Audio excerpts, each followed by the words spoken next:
Hey yo guys, what's up and welcome back to Toe Tags Metal Reviews, and today we're getting our first impressions of the new releases from Necrophobic, Aborted, DragonForce, and Kaosis.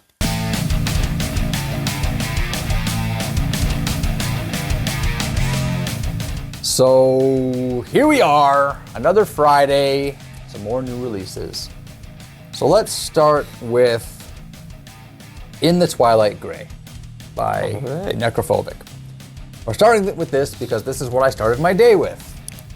So, as often as we say this on the channel on new release days, we always check out new stuff that we're unfamiliar with. This is one of those bands for me, where I've seen the band around, I've seen their videos pop up in my feed from time to time, I've seen their name here and there, recognize the logo, that sort of thing, but I've never listened to them. Didn't really know what to expect. I thought I was gonna get a straight up death metal band. This is a black metal band, maybe with some death metal things in here and there, but to me this was like just pretty much black metal. So the album starts off strong, and it's 10 tracks, and literally at about the halfway point it started to really fall off for me. So first half good, second half meh. Now, as I've said before, maybe if I listened to the second half first, I'd have the opposite opinion. Right? Maybe I got album fatigue because the album is almost an hour long. The songs, so my biggest gripe for this album is that the songs feel too long for what they are. Okay? So, most of them are like average length, aren't they? There's a few longer ones. Feel too long for what they are. I guess, right? Yeah. So that's the key part, right? So certain songs can be, you can have a song that's 6-7 minutes long, and that's fine, as long as the content in the song warrants the length. Yeah. In this, I found that some of these songs didn't have that. It felt like things were just dragging on in a sense. Now, maybe just some highlight tracks just to move this along. Clavis Inferni, whatever, track number 2. I thought this song started off amazing. Has this sick drum intro in it. Sick drum intro. I thought it started off amazing. I'm like, oh wow, this is a great track. I'm like thinking this is gonna be playlist worthy, no problem. But as the song goes on, it lost its luster. And this is my point, right? It gets to a point where I kind of like, okay, like just end it or do something better. Like, it's kind of mean to say that, but yeah, that's what it is. Now, like, another cool thing about this album, at least for the first half again, is that I was getting a sense that the songs didn't all sound the same, which was very appealing to me, right? Yeah. And that's something that I struggle with as a person that doesn't listen to a lot of black metal. A lot of it does sound samey sometimes. So when I'm listening to this and it gets to song 1, 2, 3, 4, and so forth, I feel like they all have a good personality. They all have their own kind of vibe to them. And I'm like, okay, this is good. I'm liking this. But again, the lengths and the lack of, I don't know, stuff happening within the songs was really just drawing me down and preventing me from really liking the album as much as I wanted to. The only song in the second half of the album that caught my attention was Nordenwind. And that was basically because of some riffs. About halfway through, it had some nice riffs, and I'm like, okay, here we go. This is the stuff. Didn't last very long, but it was something. Okay, so I think at some point I'm gonna revisit this album and do it an opposite listen. Start from track 5 and then listen through back to track 4. Yeah, like loop it and see do how that and see how I feel after that. So. Well, the first impression that this is another band I haven't really checked out, and these guys have been around for a while too. Like since like the 90s or so, or maybe even earlier. Interesting. But at least just what I looked through for like how old their discography was. But the first impression that I got when I put on this album was that like, yeah, this is like a black metal if it was like produced by a death metal producer. Okay. So it's like, okay, these are black metal riffs, black metal stuff, but the tones and even the vocals kind of sounded more like death metal vocals. It didn't really sound like traditional black metal, which I thought was cool. I'm like, wow, I haven't really heard something like that before. That's cool. And they got this triple time riff at around like the 2-minute mark at Grace of the Past. Thought that was really cool. It was a mean riff. Clavis Inferni, I made a note about that drum intro as well. Yeah. Super duper cool. Then I found that the riff in that song lends itself a little bit closer to thrash than typical black metal, but it's still overall a black metal album. And early on, the main thing I was enjoying is that like, wow, things aren't really blending in. The songs do kind of stand out on their own. and I thought that was cool. And they also have their own individual personalities, which was neat. As Stars Collide has a cool little key change in it, somewhat subtle. Thought that was cool. So I had, a few small notes about songs here and there. There's this cool bridge section of Shadows of the Brightest Night with this laughing happening. I thought that was cool. The harmonic line in the middle of Cast in Stone was cool. There's a track at the end. It's an outro track after the title track, which I really did not think was necessary. Ascension, episode 4. Yeah. I must have missed something in this show because I didn't really feel like this episode should have been here. But it could have just ended at track 9. It really, honestly, should have ended at the title track. But as the title track was ending, I'm thinking to myself, this is the perfect place to end this album. Yeah. Like, I like this a lot, especially because it's the big, long title track. And then there's just this extra thing afterwards that kind of really doesn't do anything. Like, I didn't feel like it should have been there. But overall, I thought it was a pretty good album. I generally enjoyed it. Like, I could see myself throwing it on when I want to hear some good black metal. Yep. I thought it was a pretty strong album. I enjoyed that. Okay, let's move on to Warp Speed Warriors by DragonForce. So we reacted to one of the songs off this album. We thought it was pretty bad. We thought the video was funny. We reacted to 2 of them, actually. We reacted to Doomsday Party, which is the one we did not like. Right. And then Did we react to the Zelda one. We did react to that one. I remember. And it had it didn't have anything Zelda actually in video, it, probably because they couldn't get any rights Yeah, for that. no, But I the forgot song's about all that. about Legend of Zelda. It is Power of the Triforce. Yeah. Yeah. So that it's cool for that reason alone, but otherwise that song's pretty meh. But you know what? To me, this whole album was a big fat meh. I'm just gonna be honest about it. It's DragonForce, but I feel like they're getting too campy. I feel like they're getting a little bit too cheesy, but not in a fun way like Ailstorm, for example. Like Ailstorm's campy and cheesy, but they're still fun and just whatever. They like Ailstorm still does some kick-ass stuff at the same time as being funny. Yes, but DragonForce still does kick-ass stuff. It's just not the same way. There's I don't know. It's hard a little to bit explain. too much cheese with Maybe it. maybe it's an unfair comparison. Too much cheese, maybe, I don't know. The signature sound is there. It is. For DragonForce. I think fans will still appreciate it. I would never really call myself a fan of DragonForce, so maybe it's really not fair for me to be the guy sitting there going, oh, I didn't like it, da-da-da-da-da. So I'm not going to spend a lot of time here saying what I liked and didn't like, except the one song that stood out to me was Burning Heart, track number 4. And the reason, like a lot of the times the song stands out, is the solo section. And the reason why this solo stood out to me is because it steered away from that blazing wall of notes, and it took kind of a more moderate approach to the solo.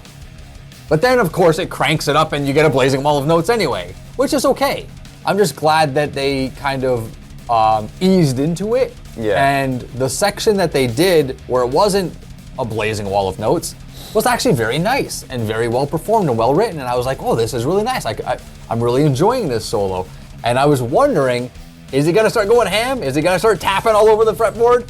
And he does, but it's okay at that point because that's not all he does. So that song stood out to me for that reason. I really don't really remember the rest of the song at all. This album really just came and went with me.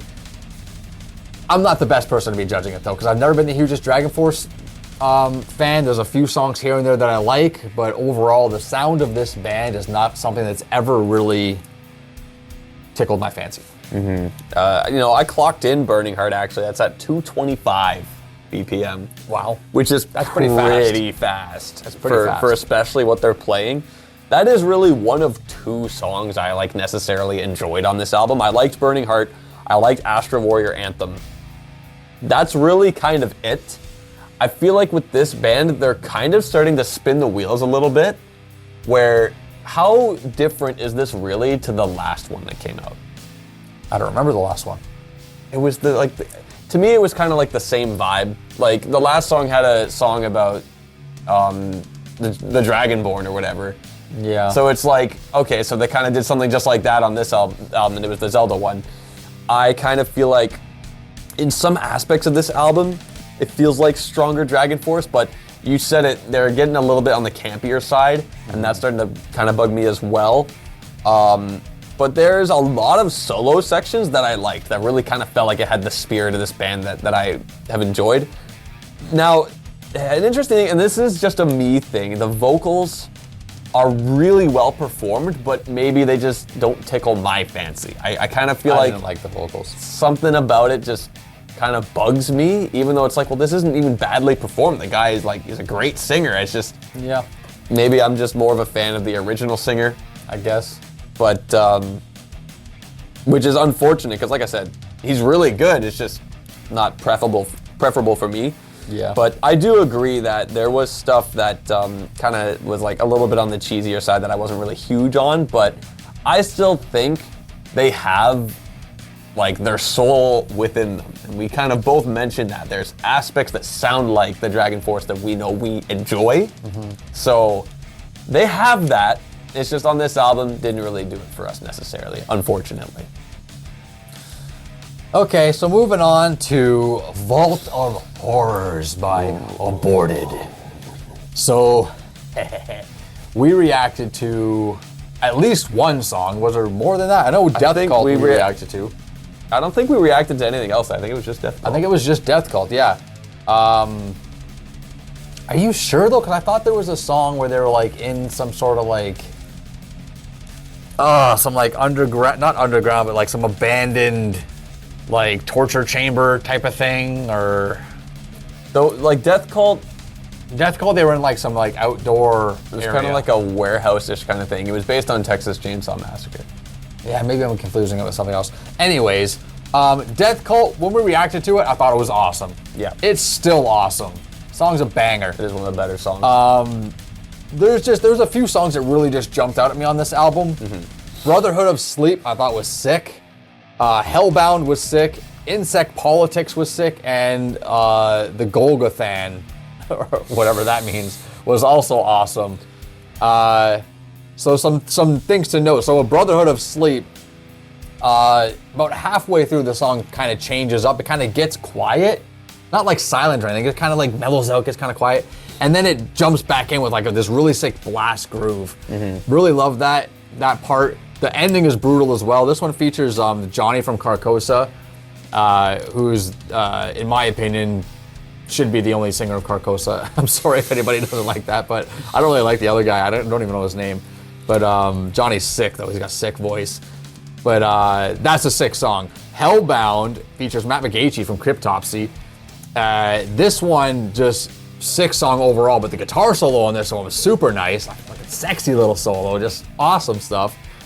And Insect Politics is another song that really jumped out with really nasty riffs. Such a weird song. Insect Politics, yeah, and outro super rad too. Just like the intro and outro are the same. The song's under 2 minutes. It's 1:44. Yeah. So it's like when I was listening to this, I'm like, this is interesting. And I look at the track time. I'm like, this is under 2 minutes. What is this?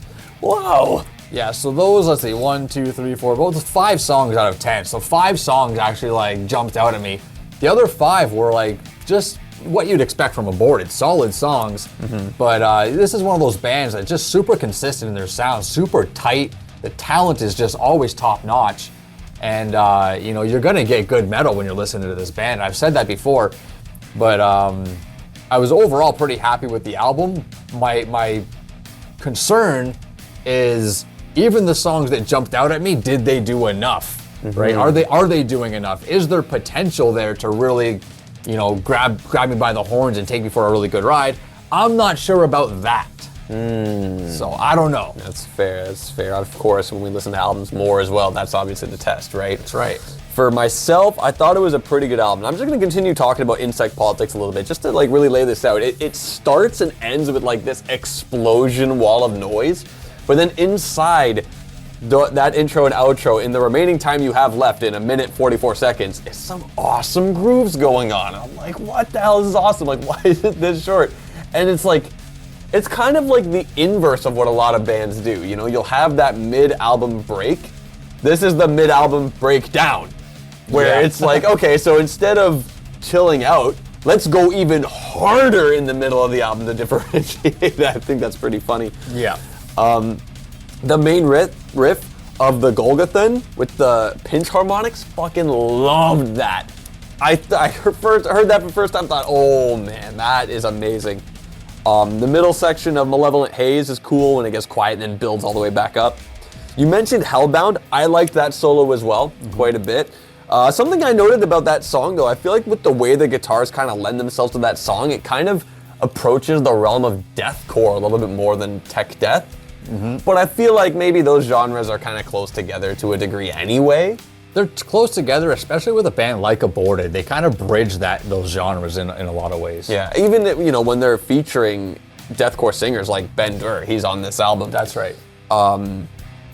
Which is in Deadbringer, I believe. And I like that Ben's vocals are clear and distinct. And that's the thing. Every single song in this album has a feature. Yeah. All of them. All 10 of them.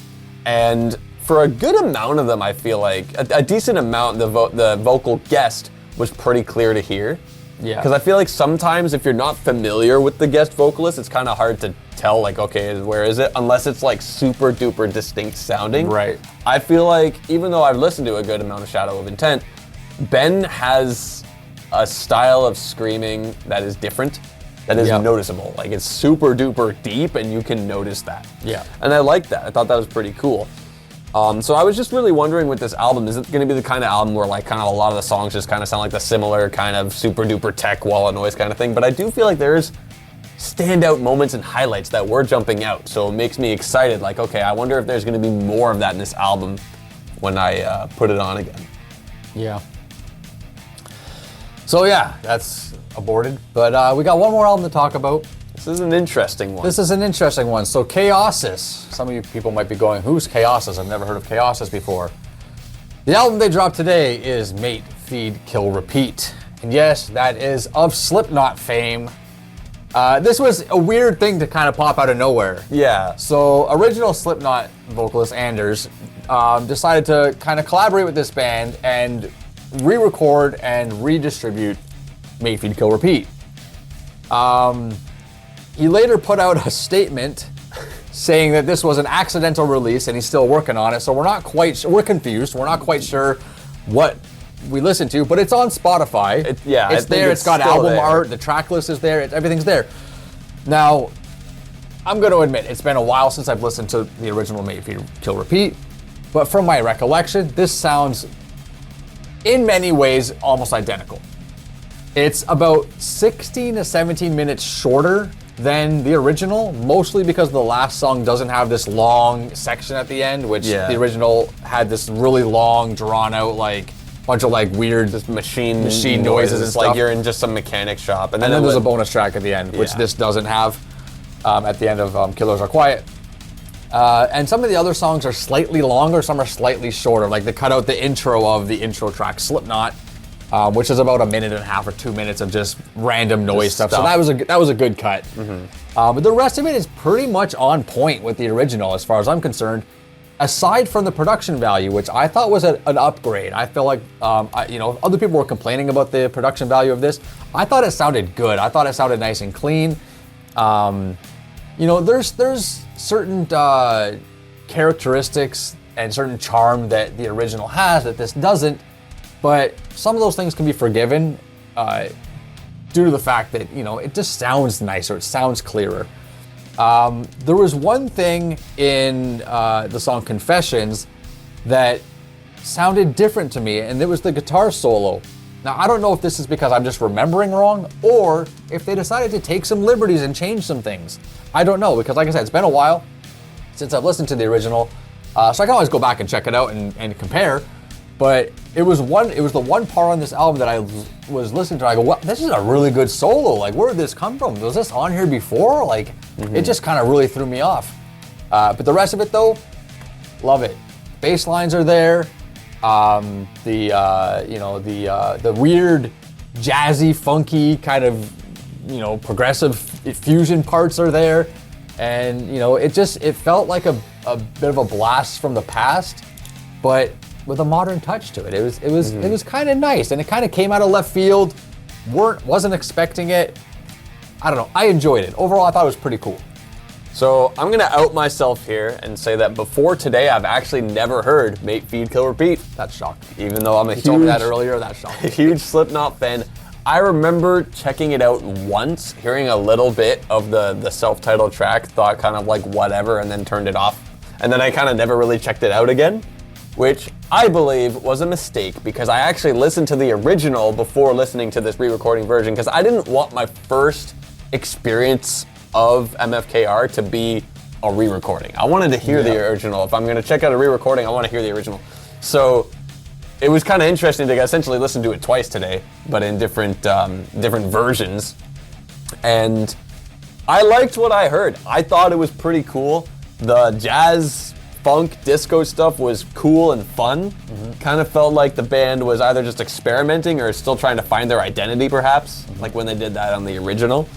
As for what this new one sounds like in comparison, one of the biggest changes is in the production, and I think it's a more modernized production. It doesn't sound like mid-90s production, but Paul's bass tone is not the same. It kind of sounds like just a regular modern bass tone, and you know, it comes down to a preference thing. If you like what the modern bass tones for metal sound like and new metal sound like, you'll like the new one.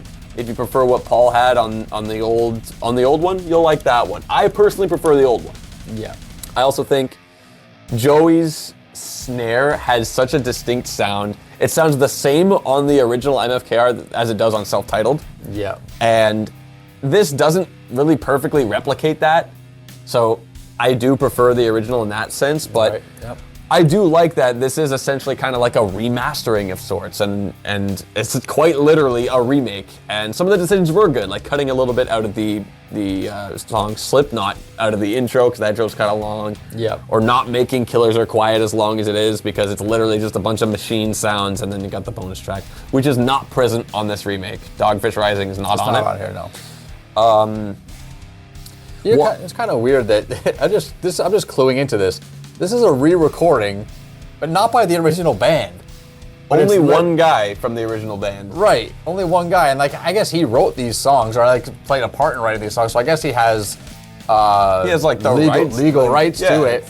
But it's just weird that it's not the same band re-recording this stuff. No, not at all. It's kind of odd. I wonder if there's any other examples of that happening where an album was re-recorded, a whole album was re-recorded by not the original band. Well, yeah, that has happened actually. Where? Saint Anger. Someone did do it. It is on Spotify, a re-recorded version of that album by somebody else. Yeah, they did re-record it with a proper snare. So that has happened before, but it's really like, if you had a nickel for every time that happened, you'd have 2 nickels, which isn't a lot, but it's weird that it happened twice. Yeah. So, but with this album, one change that I love, and this is coming from someone who listened to the original and then the new one, in Tattered and Torn, there's this whoop noise constantly going. Yeah. In the original, it is so loud. Obnoxious. I'm like, this, like Tattered and Torn on the original is a cool song. It's just get this thing out of here. And then on the new one, it's in the background. It's still there, but in the background. Like, thank you. Now the song is a lot easier to enjoy. But I also found that the new one has a lot more of background kind of fullness. There's a lot more happening in the background. It makes it sound more full. With the old one, it really gave off the vibe that it was like a few guys just working on this together, and I kind of like that vibe. That's the kind of like garage band vibe that a lot of bands really try to capture. Yeah. And I feel like in a sense on the original it was kind of literal, because it was just, you know, the band wasn't as big back then. It wasn't as much going on. Another thing to mention is that the scream before the end of Only One is actually a scream. In the old version, it's just him like choking. And then goes, I'm like, what the fuck is that? Okay. But on the new one, it's actually a scream and it sounds good, and I like that.